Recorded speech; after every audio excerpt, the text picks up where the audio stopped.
Does the Big 12 need Florida State and Clemson to stay alive long term? This is Locked On Big 12.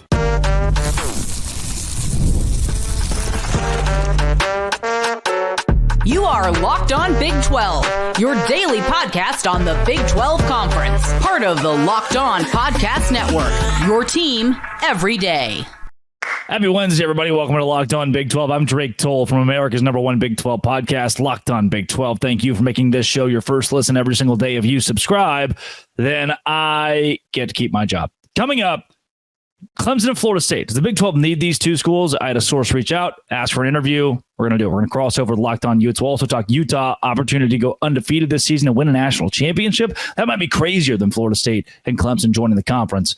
Let's ride. Drake, conference realignment is always all the rage these days, and especially when you have brands like Clemson and Florida State that are suing the ACC. Now, Pete Thamel's come out and said this isn't something that we expect to change in terms of those two schools' departure from the ACC this year or next year. So it does pose the question, how much does the Big 12 need Clemson and Florida State? I don't think they need them, but I do think they would be great additions, and it would help them to close the gap between the Big 10 and the SEC.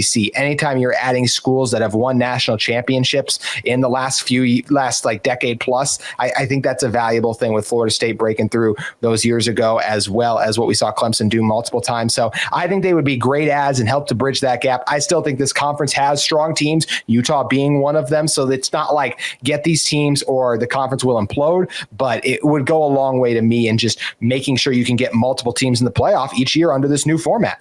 You know, if you go back to 2007, where the Big 12 sat then with Texas A&M and Missouri, Colorado, Nebraska, Texas, Oklahoma, there were some major brands in the conference. You could argue the Big 12 was the best league year in and year out, any given based on how good Oklahoma was or how good Texas was. We're far removed from that. What you need is another establishing program like a Clemson, like a Florida State. If you're going to compete at the national level, compete with the SEC, compete with the Big 10, you need a national championship contender. And right now, you could argue the Big 12 has Kansas State, who the New York Times or Post or one of those picked Avery Johnson to be their Heisman winner, or Utah, who so many people have winning the Big 12 and going to the college football playoff. Smart people, very smart people. Exactly. Though those schools and the Big 12 schools, by and large, don't win national championships. The gap is going to stay as large as it is when you're non-competitive at the very top stage of college football, where most Big 12 teams have been. They only have one playoff win. It was TCU, and that was effectively erased by 65-7. You need two programs that have combined for 3 national championships in the last 11 years, Clemson and Florida State being a part of that. Now, not only do you need the competitive aspect of it, you need the monetary aspect, specifically what it does for you moving forward with the TV brand deals. ESPN and Fox seeing a Clemson or a Florida State in the Big 12, or even helping facilitate that move, because those two networks have so much of a say in this, would make the conference a staying power over a brand like the ACC. When you separate yourself outside of the ACC with a very big gap, then you start to close where the Big 12 is behind the SEC and the Big 10. And Brett Yormark says he's not going to stop till this conference is number 1. The way you do that is you add Florida State and Clemson. You buy into private equity. I think having the private equity deal that brings you $2+ billion more to your conference, even if it's a multi-year deal, is massive. And then lastly, being able to put all your ducks in a row with the TV contract moving forward past 2030, 2031 with a brand like Florida State and Clemson is going to be huge for making your conference relevant. And that word relevant is so important right now. It absolutely is important. And, I think some Utah fans see Clemson and Florida State and they maybe think like, those are big brands, like teams that could obviously take over the Big 12 year in and year out. That would be the powerhouse. They'd create the next dynasty. But I think my pushback to that and why every school should want schools of this magnitude in the conference is when you beat those schools, it elevates and takes your program to a whole nother level. Like Utah beat up on USC, like Utah beat up on Oregon a couple times. And yes, the Ducks got Utah a number of times too. But when you're able to break through and win conference championships, the first thing when you go over and look over their resume, you're like, was it an impressive run? Oh, hey, they have wins over Clemson and Florida State. I think those are absolutely massive. And I do think, Drake, we've talked about it a few times, right? About the SEC Big Ten bias. It's only going to continue to persist. So I think think you want to have as many just strong teams and programs as you can, because it is going to be challenging to get multiple teams in the playoff each year, because even if a Big 12 team only has 2 losses and that SEC and Big 10 has 3, I can already just hear the schedule arguments and they played this school and that school. I want the Big 12 to be as strong as it can, because it makes Utah and every individual member stronger. Let's put it in terms of Utah. Across the country, you see Utah, Arizona, and most people go, okay, cool. Big 12 fans, Utah fans, Arizona fans, they're excited about that matchup. But the fact that neither of those schools is a national championship contender in the eyes of the nation, it sways how many people watch your games. Whereas if Georgia is playing Mississippi State, Georgia's on. People are following the line of that. If Clemson is playing North Carolina State, Clemson is on. If Florida State is playing Louisville, Florida State is on. People watch those programs because they're at the very top. Now, that's no slight to Utah either. It's no slight to Arizona. It's the fact that there are only about 10 schools that applies to. I mean, even Auburn's a really good brand, but I wouldn't put them there with Florida State or Clemson as Auburn's on. They don't have that like the 2 programs we're discussing right now. The Big 12 having those schools that bring eyeballs week in and week out, no matter who they're playing, that gives you a lot of extra juice moving forward to compete with major conferences. And people argue that the 2 schools would walk in day one and own the Big 12. Would you rather have today's Virginia Tech or Utah at their peak under Kyle Whittingham? I would take Utah at their peak under Kyle Whittingham. And usually, the way that I view it is there was a time before Utah was even a power conference school where I still would have taken Utah over Clemson. 15 years ago, I like Utah more than I like Clemson, despite the conference affiliation. I still worry there's never been a point in history where I would pick Utah over Florida State. Sorry. Clemson, on the other hand, I worry we get back at some point to the brand of Clemson that just wasn't that prominent.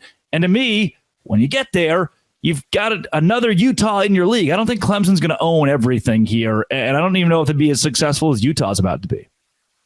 Yeah, it's going to be interesting to see with Utah, especially because they'll have Kyle Whittingham going to Morgan Scalley. I think it's a transition that will work, but anytime there is a transition, it's always a question mark to see. So it's going to be interesting to see if Utah and all the Big 12 schools are able to add these 2 brands eventually, but definitely feels like we have a long time to wait until we get there. But fortunately, Drake, we don't have to wait much longer until the 2024 season is back, and we are going to be talking about a Utah team that, love them or hate them, they are involved in the media cycle a lot because the Big 12 media picked them to win the conference. But how could their regular season be? That's what I want to discuss in one moment.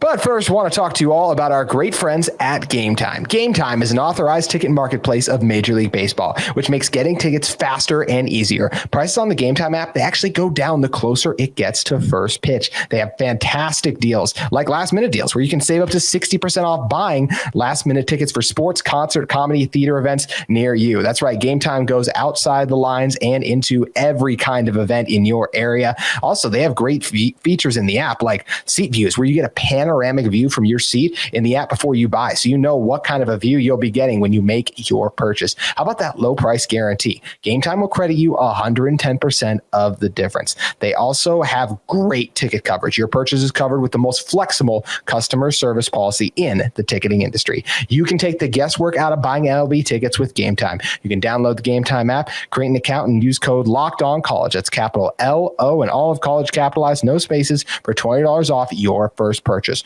Terms apply. Again, create an account and redeem code LOCKEDONCOLLEGE for $20 off. Download Game Time today. Last minute tickets, lowest price guaranteed. All right, Drake, talking about this Utah football team in 2024. They're picked to win the conference. Could be Kyle Whittingham's final season. Will for sure be Cam Rising last season. There's a lot of hype.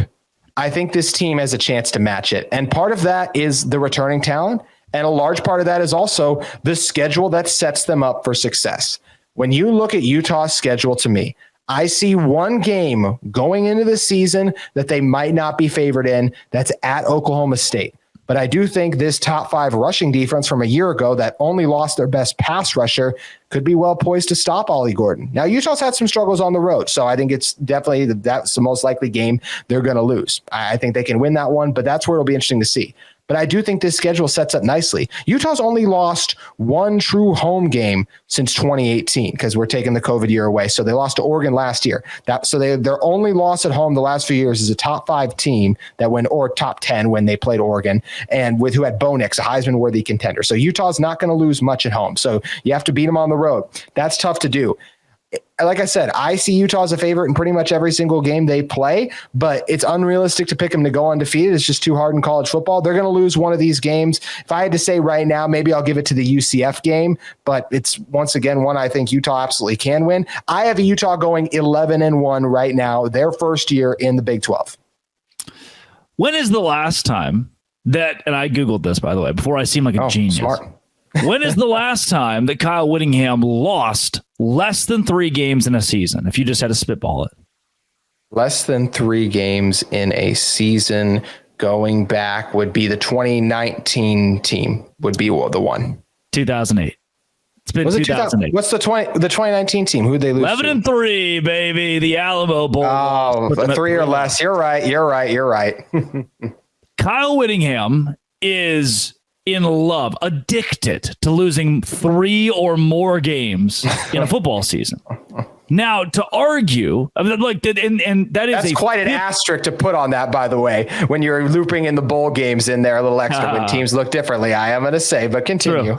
15 in a 15 season sample size. And even if you account the only season where that third loss comes in the bowl game is 2019 in the Alamo Bowl. Those Rose Bowl games, they already had 3 losses. They won the Pac-12 championship. Granted, he won 2 Pac-12 championships and lost 4 games overall in the season, 3 in the regular season. Kyle Whittingham can win at a very high level while still losing, which is a weird thing to say.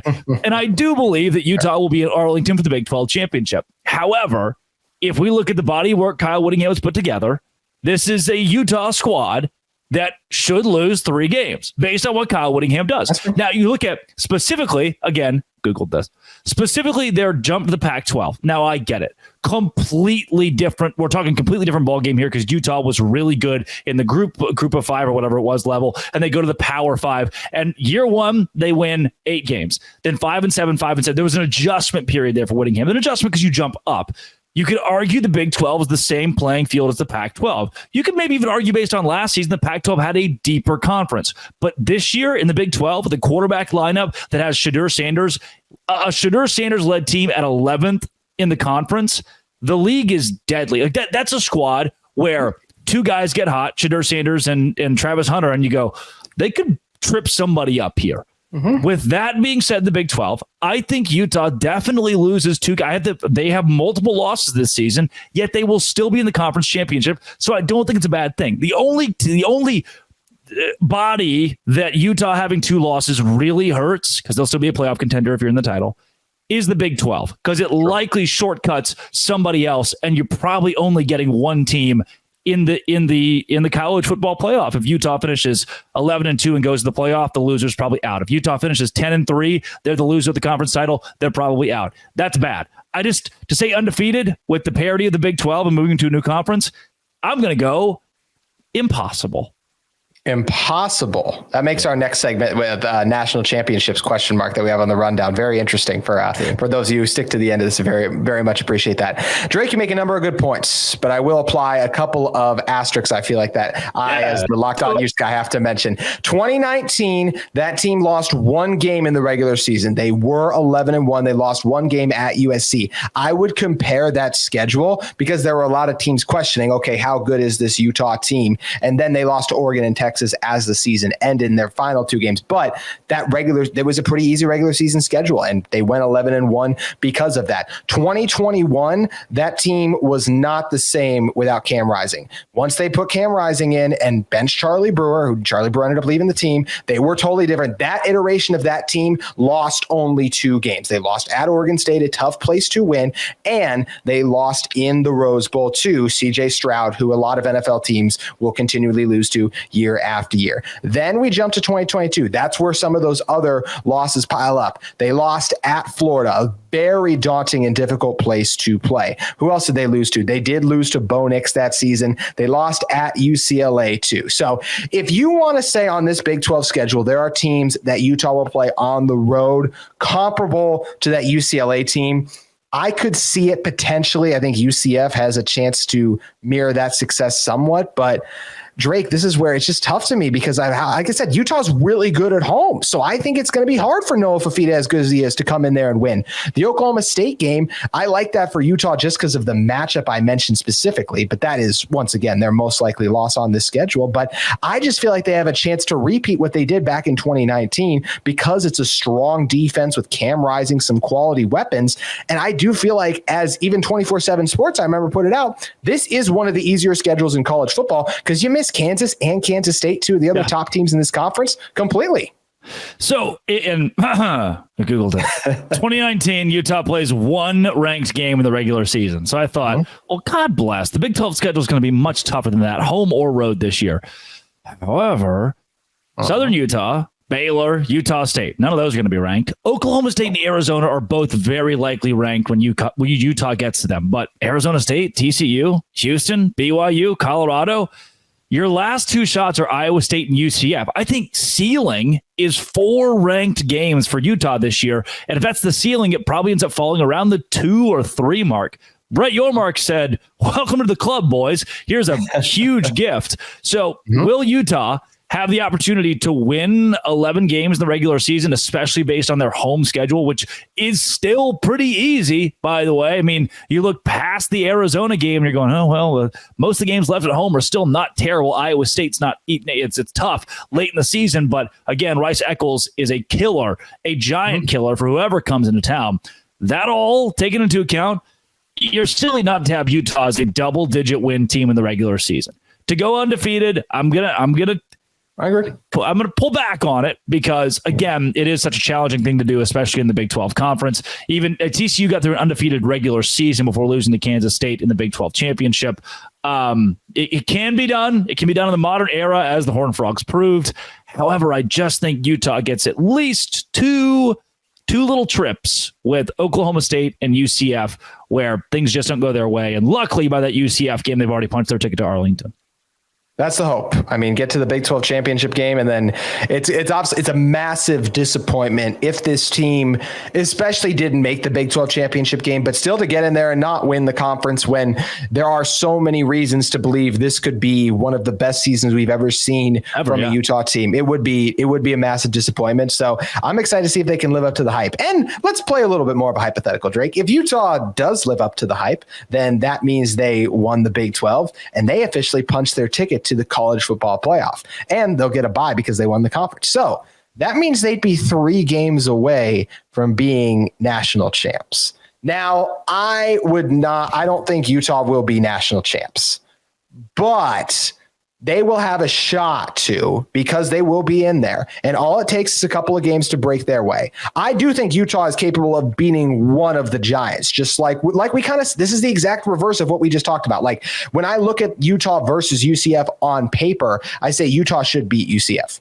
UCF could absolutely find a way. I think Utah, depending on who breaks through, like if it's an Ole Miss, I absolutely think Utah can beat Ole Miss in a game. So yeah, and then after that, if they run into a Georgia or Ohio State, that's where it gets really difficult. But the fact of the matter is, if you're among the last few teams standing, you have a chance to win a national championship. And I think Utah will be one of the 8 last teams remaining. So they're at least going to be in that discussion. Do it. Move to the segment where I say that Utah is going to win the national championship, because you just teed that up perfectly. That's what I'm saying. I mean, what do you think about this Utah team's postseason? If they get there, what do you think they're capable of doing? Is this not to the national championship game? Just if they win the conference and they're in. When do you want to have the national championship talk? Because I'm excited to say they're going to the national championship. Is that starting now? You think you continue? You just broke my brain with potentially that statement. So I'm sitting there. I'm the offensive coordinator at Appalachian State. No, it is my first season in NCAA 25. I'm not saying that NCAA 25 is gospel.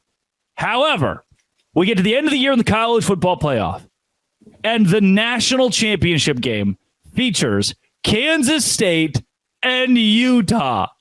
And I, on my couch, am internally screaming as the Big 12 has finagled 2 national champions. Now, is that going to happen? Very tough. But the computer that knows all had Utah winning the national championship. And I thought, holy cow, first ever simulation of college football, NCAA 25, has Utah winning the championship. So the pieces have to be there in some respect. If even if the AI can say, hey, this team's good enough to do it all. And what it's going to come down to, truly, is a matchup. I think Utah can beat Missouri. I think Utah can beat Ole Miss. I think Utah, if they get the 5 seed, they lost the Big 12 championship as a favorite. If they end up getting a 5 seed or an 8 seed or somewhere in there, and they get the group of 5 team, that's awesome. I think Utah can obviously beat that school.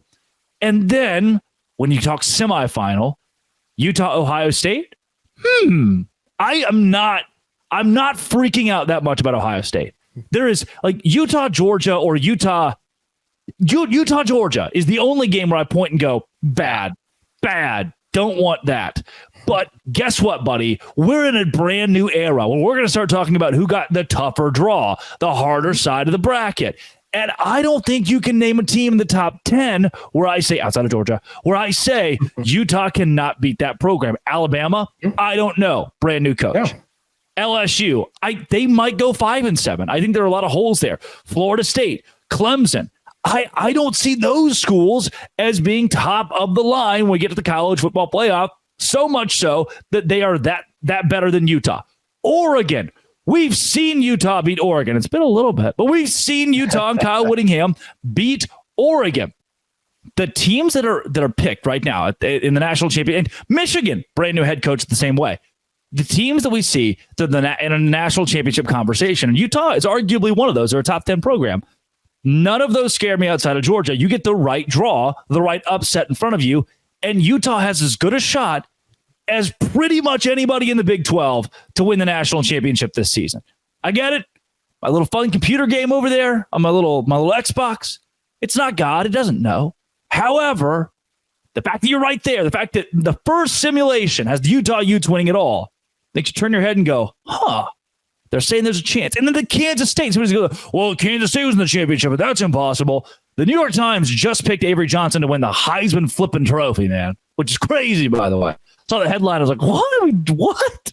Just a little shot in the dark. But when the New York Times has your quarterback as a Heisman contender, you can vie for the national title. Kansas State and Utah probably have the best chance of anybody in the Big 12 to do that. And I don't think it's that outside of the conversation because Utah's been at the national stage, at the top of the national stage for 20 years to say, Kyle Whittingham might have his best team ever, and he's had some really, really good teams. Fiesta Bowl, Sugar Bowl winning teams, and Fiesta, mate. Is that Urban Meyer? That's Urban Meyer. Look at me. It is time. It's time. The Utah has an opportunity. They have the roster to do it. They have the roster. They have the quarterback to do it. They have the Brent Keithy, who I love. Maybe my favorite player in the Big 12. That's what they have, and that gives you an opportunity to win the national championship. Yeah, I love everything you just said, by the way. I mean, you kind of, as the guy who's the Utah guy on this podcast, that got me pretty fired up. I'm ready to run through a wall right now, Drake. So great points there. But to keep it going, motivator. You've been covering the Big 12 longer than me. Aren't we viewing this Utah team heading into the season higher than we viewed that TCU team heading into year one under Sonny Dykes that made the national championship game? I think I picked that TCU team to go 2-10. I really do. They opened the season with Duquesne. I think I had them beating Duquesne, and maybe it was 1-11. No one saw it coming. I also had West Virginia at 1-11 last season. So whoever out there that I'm picking at 1-11 this year, you just get ready for your unbelievable 8 wins above projection season. Go to the national championship. But yeah, as long as you don't do that to BYU, and then that comes back to get me, then we'll be good. By the way, if you had said, if you had told me that TCU team would play a regular season week 2 game against Michigan, I would have picked Michigan to win by 45. In the conference or the national semifinal, most people picked Michigan to win by 45. That TCU team went to the national championship. His Utah team, that was fluky, has proven by TCU's awful year last year. Yeah. This Utah team is on paper significantly better than what that TCU team was going into the season, and they went to the championship. They beat Michigan, who very well could have been the second best team in the country that year. And had they played Ohio State, maybe they're competitive-ish in the championship game. If you're Utah, there's no reason not to have hope. I look back at that 2021 Baylor team that wins the Sugar Bowl and say, 2021, right? Yes, I believe so. 22, maybe. Something like that. Maybe it's 21. I look at that team and think, that's a defense that you're seeing those guys ball out in the NFL, like Jalen Petrie or Terrell Bernard. Mm-hmm. That is a defense that could have competed with some of the top-end SEC defenses and at least given you a chance, especially after beating Ole Miss 21. Like, you held Lane Kiffin to 7 points and beat that team into submission.